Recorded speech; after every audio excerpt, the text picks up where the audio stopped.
10, what about Roosevelt's success? We know he was a success. He was an astounding political success. He took 46 of 48 states in his re-election campaign in 1936. Only 2 states did not vote for Roosevelt, Maine and Vermont. It's a political record that's, I think, been unbroken since then. No one can compete with it. Congress went along too. That's the myth. So that's what we learned, and that's what we learned in school, and those are the books that we studied. And I went back and I found something a bit different.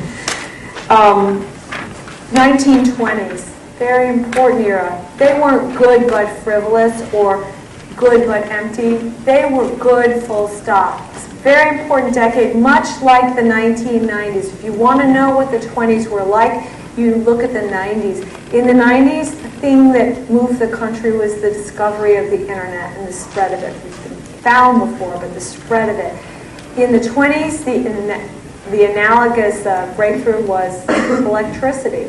You have people who don't have telephones at the beginning. The telephone spreads across the country, and telephone was exciting. It was like IMing is to people today. It was a new thing, a new medium.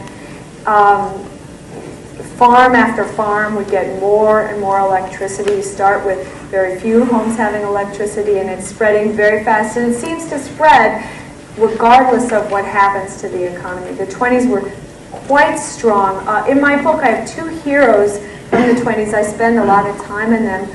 But the number one was the Treasury Secretary, Andrew Mellon. Mellon was a wonderful guy. I got to like him quite a bit. In those days, the Fed law was a little bit different, and the Treasury Secretary was more important. He was like Chairman Greenspan, his role, Mellon's role as Treasury Secretary.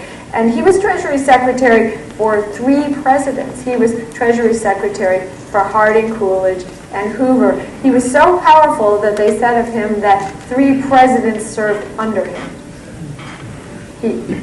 Another hero, and what did he do that was so heroic? Well, one of the things he did was cut taxes 5 times. His top income tax rate was at the end, when he got through his cuts, was 25%. And I don't see any other period in modern history where the country gets down to the top rate being 25. Very low rate, very good for the economy. You see unemployment 2-3%. Government very small. The government was 2 or 3% of the economy. I see nothing wrong with this decade. So that was the first revision of the book. Wonderful time. Market crash of 29, there was nothing about it that we deserved. Maybe the stocks were too high. Maybe some people bought too much on margin, just like today people borrow too much against their home or they spend too much on their credit cards. But there was no moral component to it. And indeed, there's a bunch of revisionist work, including a wonderful paper by a fellow who just won the Nobel Prize recently, Prescott. It says, well, the market was high by some measures in 29, but by others, versions of the PE ratio, it wasn't so incredibly high. The market should have been high because it was trying to figure out what all this new technology meant, and it meant a lot. There was a stock that bounced about quite a bit. In fact, it's used in the dark histories of the period called Radio Corp. That later became RCA. And the reason Radio Corp was bouncing about was because they thought they had a new innovation that would turn out to be television. Well, television did turn out to be a very profitable industry just a few decades later than the 20s. A lot of exciting ideas were percolating through the 20s.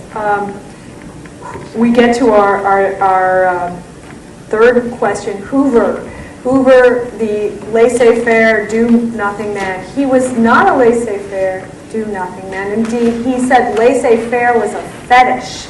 He really disapproved of laissez-faire in reality. And when the crash happened in 29, very early in his presidency, he did a lot of things, and most of them were bad and made the crash worse.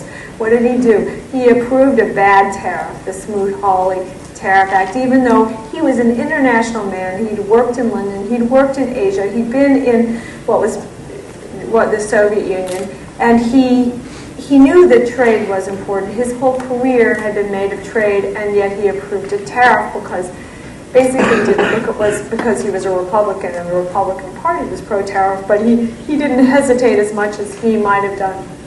He told the stock market it was bad and scolded it like a small child. That's a bad sign too. You know, when you have someone from the government telling the markets they're bad, that doesn't help the markets to recover. He disapproved of basically trade in services. He didn't really understand much beyond commodities. He believed the U.S. economy was based on commodities, and of course much of it was at the time. If you look at the Dow and what made up the Dow, you see companies with names that have things like copper in them or metal. It was a very commodity-based economy, but the growth, the future lay in industry and even in services. And he didn't see that. He stuck to the commodities, and he let the market know. He was very angry at it. He argued against short selling futures contracts and didn't realize that for everyone who goes short, there's somebody who goes long at the other end of the contract. And one way the market clears is when people make these decisions and trades. And he kind of stuck his nose in the stock market. He raised taxes in a terrible downturn. We know now that's problematic, and so on. So Hoover, a different kind of person than I imagined to find. He was a wonderful man in terms of charity. He loved to help people. He had rescued the starving Belgians during World War I by feeding them. But he was a busybody. And finally, one of his great failings was that he was a powder. So if Congress did not come to him, he wasn't going to come to them. He would just hide in Rapidan, his summer place, his Camp David. He didn't like to interact with Congress, and when you're U.S. president, you do have to interact with Congress. You have to strike compromise. Presidency is a compromising position, and he didn't want to go along with that.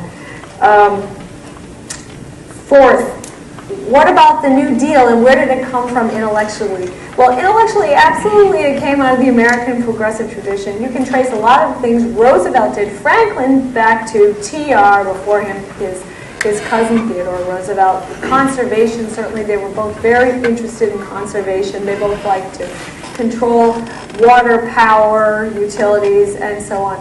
But what I discovered in researching the New Dealers, the men who put through all this plan for the Roosevelt administration, is that they were also very much influenced by what stuff that had happened abroad. I tried to capture it in the book, and you always try to capture things through stories. It's hard, but the way that I ended up doing it was I looked at a bunch of New Dealers before they were New Dealers, when they were just young, untenured professors. They were left-wing professors, and they were junior professors, and they weren't likely to get tenure necessarily because they were too left-wing for their time.